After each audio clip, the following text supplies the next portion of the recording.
Bonjour et bienvenue dans cette nouvelle vidéo. Aujourd'hui, je voudrais te parler de 4 ingrédients que j'ai toujours à la maison, des choses qui sont faciles à préparer et qui me font plaisir. Voilà, c'est pas toujours évident de constituer sa base de courses quand on doit les faire.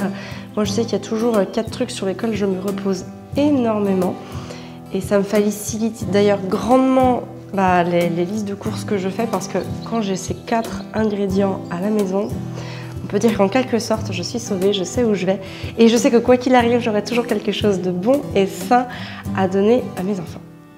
Alors, le premier ingrédient, c'est la banane. La banane, je trouve ça super pratique, super bon aussi, mais c'est vraiment très pratique pour les goûter. Alors, il faut savoir que chez nous, les enfants en mangent au moins une par jour, voire 2. J'en mets dans beaucoup de choses de l'alimentation. Quand je fais un gâteau, en fait, je remplace le sucre blanc, je le remplace par des bananes très mûres. En fait, comme il y en a qui vont forcément, des fois, elles sont vite à mûrir, elles avancent vite et elles deviennent un peu noires. Nos enfants ne les mangent pas quand elles sont noires, donc c'est pas grave, je les garde et en fait je les mets dans les gâteaux pour remplacer le sucre. Je peux t'assurer que ça... Alors oui, ça donne un petit goût de banane, en effet, je peux pas te le cacher, mais franchement, plus elle est mûre, donc vraiment toute noire, et enfin toute noire, pas non plus pourrie, hein, on s'entend, et plus en fait elle va être riche en sucre, enfin en tout cas en pouvoir sucrant, mais elle va diminuer en intensité de goût. Voilà, je ne sais pas si je suis très claire, mais en gros, plus la banane est mûre, plus elle perd son goût de banane pour se transformer quelque part, en tout cas, en sucre. C'est pas scientifique, c'est au niveau de ma perception et du coup de la perception des enfants. Donc voilà, c'est génial parce que ça permet de ne jamais perdre de banane. J'en mets aussi le matin dans ce que j'appelle les céréales, qui sont en fait un porridge. Chaque matin, en fait, Arthur et Constance mangent un porridge, alors moi je les appelle les céréales. Ce sont des flocons d'avoine avec du lait, en général du lait d'amande ou du lait de soja selon ce que j'ai, j'avoue que j'ai un peu les deux. Ou du lait de coco aussi des fois, mais un peu moins, enfin voilà, beaucoup moins souvent. Et je mets de la banane dedans, voilà, c'est tout. C'est ces 3 ingrédients là, ce qui permet de, voilà, ils ont les fibres du fruit et ils ont le côté arriver à satiété avec les flocons d'avoine, donc voilà. La banane, c'est la vie. Alors l'autre avantage de la banane, c'est que c'est hyper pratique pour les goûter. Quand on va au parc ou quand on va quelque part, c'est facile, il suffit juste d'enlever la peau, les enfants ne se salissent pas les mains, on n'a pas les mains qui collent, par exemple comme peut avoir des oranges ou des clémentines, des choses comme ça, où la peau est épluchée, je pense notamment aux pommes. Donc voilà, la banane, c'est vraiment hyper pratique de mettre dans un sac, la peau est assez épaisse, ce qui fait que si elle n'est pas en état de maturité avancée, elle est quand même assez résistante, même si elle est au fond d'un sac, du moment qu'elle ne soit pas écrasée par un pack d'eau. Mais voilà, non, c'est super pratique. Il faut savoir aussi qu'elle représente 20% des apports recommandés en vitamine B6, qu'elle est aussi un bon apport de sérotonine. Alors je l'élimine parce que ça je le connais absolument pas par cœur. La sérotonine, c'est souvent, d'ailleurs c'est l'hormone qui est appelée l'hormone du bonheur, puisqu'elle est impliquée en fait tout simplement dans la gestion des humeurs. Et qu'est-ce que fait d'autre la banane? Eh bien, non, c'est tout, voilà. Et donc la dopamine, en fait, elle influence directement sur notre comportement. Donc voilà, une vraie source de vitamine B6. Une banane représente 20% de nos besoins en vitamine B6. Donc c'est quand même plutôt cool. La deuxième chose que j'ai toujours à la maison, ce sont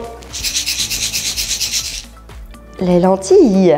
Les lentilles. Alors celle-là, je veux dire, ce sont mes préférées. C'est la lentille beluga. La lentille beluga, elle est appelée aussi comme étant le caviar de la lentille. Je l'adore. J'aime son petit goût. J'aime aussi le fait qu'elle se tienne vraiment bien à la cuisson parce que moi, les lentilles, j'y vais aléatoire, hein, de manière aléatoire. C'est-à-dire que je ne mets pas 3 volumes de lentilles pour 4 volumes d'eau ou 5 volumes d'eau. D'ailleurs, je ne le connais même pas. Je remplis ma casserole aux 3/4 d'eau et je fais cuire. Et puis je viens goûter pour savoir si c'est cuit ou pas. Le seul inconvénient des lentilles, c'est que ce sont des antinutriments et donc qu'il faut les faire tremper 24 heures auparavant. Mais comme en général on les mange toujours le même jour, la veille au soir, enfin en tout cas la veille dans la journée, je sais qu'il faut que je les fasse tremper, donc je les fais tremper et le lendemain je les rince à la passoire, je mets de l'eau propre et hop, ça cuit environ une petite demi-heure, voilà, à feu moyen plus, on va dire ça comme ça. Alors c'est une vraie source de fer et de protéines les lentilles, ce qui veut dire que quand on essaye de réduire sa consommation de viande, ou même quand on est végétarien ou végétalien ou vegan, Ça permet vraiment d'avoir un apport de protéines très intéressant et du coup de varier l'alimentation. C'est aussi une belle source de fer. Donc je pense notamment aux femmes, les femmes quand on a nos règles, on est toujours de manière naturelle plus carencé qu'un homme en fer.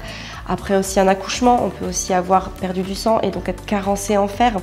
Donc voilà, le fait d'introduire une fois par semaine, enfin au moins une fois par semaine, les lentilles, ça va vraiment venir apporter énormément de fer à notre organisme et survenir, enfin en tout cas survenir à nos besoins en protéines. Il est inutile de dire aussi qu'elles sont hyper faciles à cuisiner. Nous on les mange nature. Voilà. Je les fais cuire à l'eau et on les mange. Voilà. Il n'y a même pas de sel, mais on est habitué. J'avoue que sinon tu peux mettre du sel, ce sera peut-être un peu meilleur. Voilà, c'est une question d'habitude ou alors te désaccoutumer au sel, ce qui est encore mieux. Voilà. Le troisième ingrédient chouchou de mes placards, l'œuf. L'œuf de poule. Alors les œufs, on en consomme énormément. On en consomme à peu près une 50aine par semaine. Je sais qu'il y en a déjà qui vont entendre ça et qui vont se faire mal aux oreilles, puisqu'il y en a beaucoup qui disent que l'œuf est synonyme de mauvais cholestérol, etc. etc. J'ai pas envie d'en débattre ici parce qu'en plus je n'ai pas les informations à te délivrer. C'est Fabien le spécialiste de ça à la maison. Et en tout cas, voilà, c'est faux. Sauf si en effet tu as déjà des problèmes particuliers et dans ce cas-là, enfin des problèmes particuliers au niveau du cholestérol, si tu n'as aucun problème, c'est ok, tu peux manger 2 œufs par jour, 3 œufs par jour, pas de souci. Voilà, nous on le met aussi dans les préparations, si je fais une quiche, si je fais une tarte ou voilà, je rajoute souvent des œufs, si on fait une crème, des œufs, enfin en fait voilà, les œufs vont vraiment très vite, parfois les enfants mangent des œufs aussi le matin. Il faut savoir que l'œuf est une très très bonne source de vitamine B et de vitamine E. Elle favorise aussi la bonne humeur et elle favorise aussi le sommeil. Donc par exemple le soir, si on a vraiment faim, qu'on veut une source de protéines qui va nous permettre d'être un peu plus calé, on peut manger un œuf sans aucun problème. On peut aussi, ce que j'aime beaucoup chez l'œuf, c'est qu'il se mange sous de multiples formes. À la coque, dur, brouillé, en omelette. Donc c'est très intéressant parce qu'avec un seul produit, on peut faire plein de plats différents. Il y a d'ailleurs l'œuf au plat aussi qui est très bon. Donc ça, je trouve ça vraiment super intéressant pour diversifier les plats sans diversifier nos ingrédients de base, ceux qu'on va avoir tout le temps dans nos placards. Voilà, donc moi j'adore les œufs, je trouve ça vraiment top de pouvoir en manger. C'est aussi une bonne source de protéines qui va aussi venir pallier à la source de protéines animales directes, pour les végétariens notamment. Ils vont pouvoir manger des œufs, donc ça c'est très intéressant. Alors évidemment dans le choix de l'œuf, on va préférer les avoir en codage 0. C'est ce qu'il y a de mieux, c'est ce qui veut dire que les poules sont vraiment à l'air libre. Après il y a un grand débat entre bio et pas bio. Nous en fait, maintenant, on les achète quasiment tout le temps bio parce qu'on a plus cette haute option que l'on avait avant. En fait, avant, on choisissait des œufs qui venaient d'un petit élevage où les poules en fait pouvaient gratter la terre, sortaient toute la journée et en fait étaient dans le bâtiment uniquement pour pondre. Et encore, elles avaient beaucoup de place. C'était un grand bâtiment. D'ailleurs, ces œufs étaient codifiés en 0. Et voilà, aujourd'hui, on n'a plus cette option-là. Donc voilà, on les choisit en magasin, même si je sais que voilà, ça peut, des fois le codage n'est pas toujours, enfin voilà, des fois il y en a qui disent qu'elles sont dehors et finalement les paysans, enfin les agriculteurs n'ouvrent pas forcément les portes du bâtiment. Mais bon, c'est un autre débat encore une fois.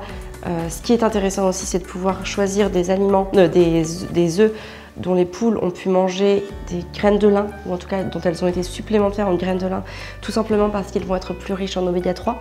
L'oméga 3, c'est quelque chose dont on a énormément besoin pour le bon fonctionnement de notre cerveau et aussi pour assurer l'équilibre entre oméga 3 et oméga 6. Voilà, dans notre alimentation moderne, on a beaucoup plus d'oméga 6, alors que normalement, il devrait être équitablement réparti. On devrait avoir autant d'oméga 3, autant d'oméga 6. Voilà, donc voilà pourquoi il faudrait mieux les choisir en cœur de lin ou... Je ne sais plus exactement l'appellation, mais en tout cas, voilà, enrichi en oméga 3, enfin en tout cas, dont les poules ont mangé des graines de lin. Voilà, l'œuf, vraiment le petit ingrédient. Et quand c'est pareil, on peut même réutiliser les coquilles pour les décorer. Voilà, c'est l'ingrédient, enfin c'est un aliment génialissime. Et enfin, le quatrième élément que j'ai tout le temps à la maison, le chocolat. Et oui, le chocolat. Le chocolat, et moi, c'est une grande histoire. J'aime manger du chocolat. Donc tu remarqueras ici qu'il est noir et qu'il n'est pas bio. Je vais t'expliquer pourquoi. Avant ça, il faut savoir que le chocolat est une très bonne source de magnésium. C'est aussi un aliment plaisir et il faut savoir se faire plaisir dans le cadre d'une alimentation saine et équilibrée. C'est important pour notre morale. C'est aussi, il permet aussi de conserver une bonne humeur. Il permet aussi de nous donner un petit coup de fouet quand on est trop fatigué. Et il est riche donc en magnésium et en polyphénol.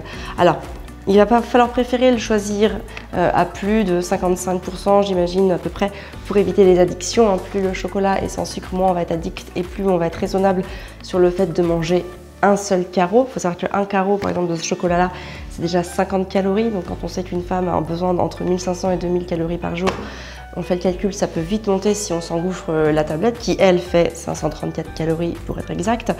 Donc voilà, moi je sais que je me fais plaisir avec ça. Moi je préfère le choisir à plus de 60%. Celui-là il y a combien? Non, celui-là il y a 47%. Malheureusement, je recommence du coup. Moi je le choisis aux alentours de 50%. Pourquoi? Parce que d'une, je préfère le chocolat au lait à la base. Mais quand j'achète du chocolat au lait, j'ai beaucoup plus de difficultés à me retenir. Donc je ne vais pas en manger qu'un carreau. Je vais manger la tablette. Ou presque. Sur la journée. Non mais plus sérieusement, oui, je sais que moi j'aime beaucoup le chocolat au lait ou praliné, voilà, je vais pas réussir à... Enfin ça va être beaucoup plus dur en tout cas pour moi de pouvoir me raisonner et de me dire j'en mange qu'un carreau. Donc voilà, ce chocolat noir, eh bien ça me permet vraiment de tenir... voilà, n'en manger qu'un carreau le midi et un carreau le soir, j'en mange donc 2 carreaux par jour. Et ça me permet vraiment d'être contente et satisfaite et de pas non plus craquer sur la tablette et après voilà, d'éprouver de la culpabilité parce que j'ai craqué sur la tablette. Je me fais plaisir voilà, tout en étant raisonnable.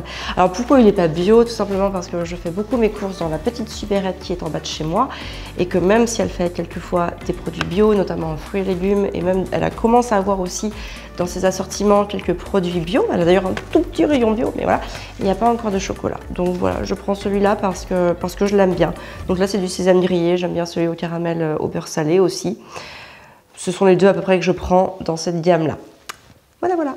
Alors si ça t'intéresse de savoir comment on organise nos repas, parce que franchement c'est quelque chose qui est très important chez nous, pouvoir bien manger, avoir une énergie vraiment palpable grâce aux aliments que l'on ingère et aussi pour notre santé, notre forme et notre sommeil aussi, eh bien nous avons réalisé un planning de repas. Donc je te dis pas ce qu'il faut manger, mais je te donne les grandes familles de produits qu'il faut avoir pour pouvoir composer des menus équilibrés et voilà, diversifiés dans la mesure du possible.